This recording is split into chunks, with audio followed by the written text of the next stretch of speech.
करो, किसान सलाहकारों को लाठी जाना बंद करो, किसान सलाहकारों को लाठी जाना बंद करो। बीत रही शिक्षक अनुदान का राशि दो, राशि दो, राशि दो। भ्रष्ट उप मुख्यमंत्री को इस्तीफा देना होगा, बहाल करो, 4 सीटेड उप मुख्यमंत्री को इस्तीफा देना होगा, देना होगा, देना होगा। आज सदन के अंदर आपके माध्यम से पूरा बिहार और देश देख रहा है कि विपक्ष सदन चलाना चाहता है। हम सदन चलाने में सहयोग कर रहे हैं, लेकिन विपक्ष को बोलने नहीं देता है। 78 विधायकों का विपक्ष, उसको बोलने नहीं मिले, लेकिन जो छोटी छोटी पार्टी है उसको बोलने का आदेश मिले आसन से। हमारे तरफ कैमरा बंद कर दें, हमारी आवाज को लाइव में कम कर दें कि लोग सुन नहीं पाए। फिर भी हमने ये तमाम विषय को सह करके बड़ी आग्रह करके बोलना शुरू किया तो आधा में ही माइक बंद कर दिया गया। आज आपने देखा, हमने कहा कि माननीय मुख्यमंत्री जी, आपने आधे दर्जन मंत्री का इस्तीफा लिया था FIR में नाम पर, आज 4 सीटेड उप मुख्यमंत्री पर आपका जवाब क्यों नहीं? आज शिक्षकों के साथ जिस तरह से आपकी लाठी बरसी है, जिस तरह से धोखाधड़ी शैक्षणिक अराजकता फैल रहा है, उस पर जवाब क्यों नहीं? आज कृषि सलाहकार पर आपका उसके साथ लाठीचार्ज क्यों? हमने कहा वित्त रहित शिक्षकों का अनुदान की कटौती क्यों? आज इन तमाम विषयों पर हमने जवाब मांगा। हमने कहा कि आज प्रश्न है हमारा, अगवानी प्यूल 1717 करोड़ पानी में बह गया। नल जल में तो आपने 33 से 3800 करोड़ तो बहाया ही। आज अगवानी पुल 1717 करोड़ पर CBI की जांच क्यों नहीं? भ्रष्ट पदाधिकारियों पर कार्रवाई क्यों नहीं? उत्तर लिपापोती का है।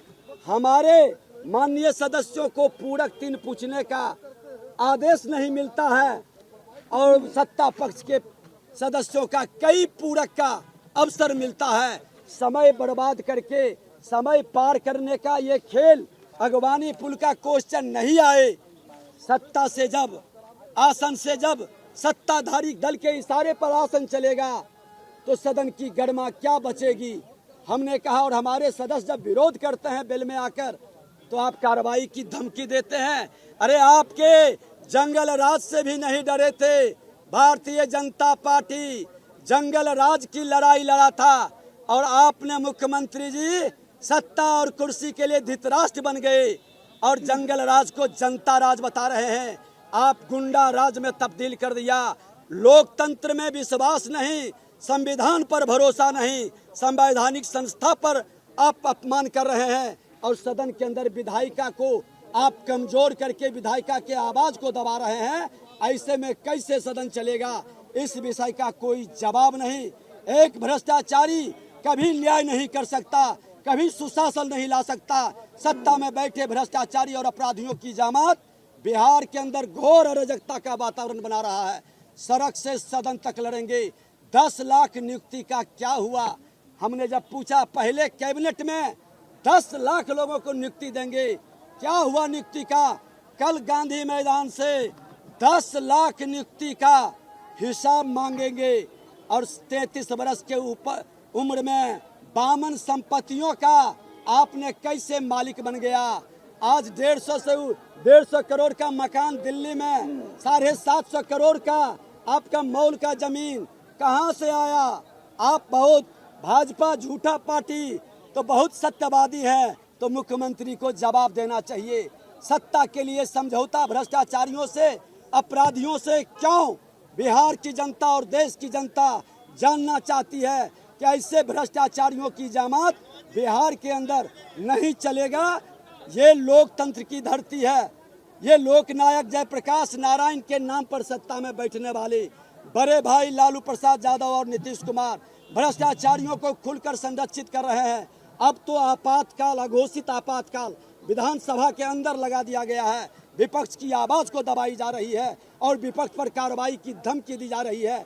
हमने कहा कि कार्रवाई जरूर करें, लेकिन आचार समिति का रिपोर्ट जिसमें उप मुख्यमंत्री, उनके भाई और कई सदस्य आसन को रौंद दिया था, क्यों आज तक कार्रवाई नहीं हुआ? क्यों विशेषाधिकार पर आप बैठक नहीं किए? क्यों विधायकों के अपमान प्रोटोकॉल समिति पर आप बैठक नहीं किए? कोई जवाब नहीं है।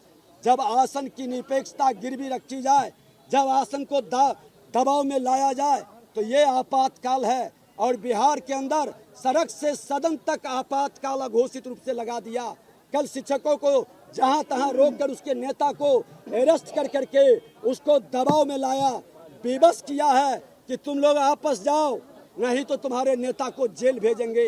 ये आपातकाल में होता था। कांग्रेस की संगति में राजद जदयू को भी आपातकाल का पूरी गुण आ चुका है।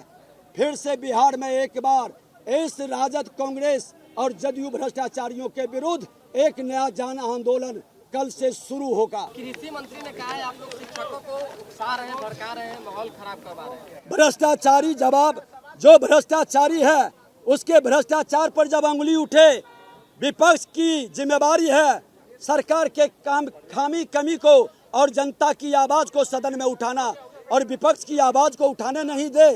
ये सरकार भ्रष्ट और बेईमान है। ऐसे बेईमानों को कतई स्वीकार नहीं करेंगे भाजपा और बिहार की जनता।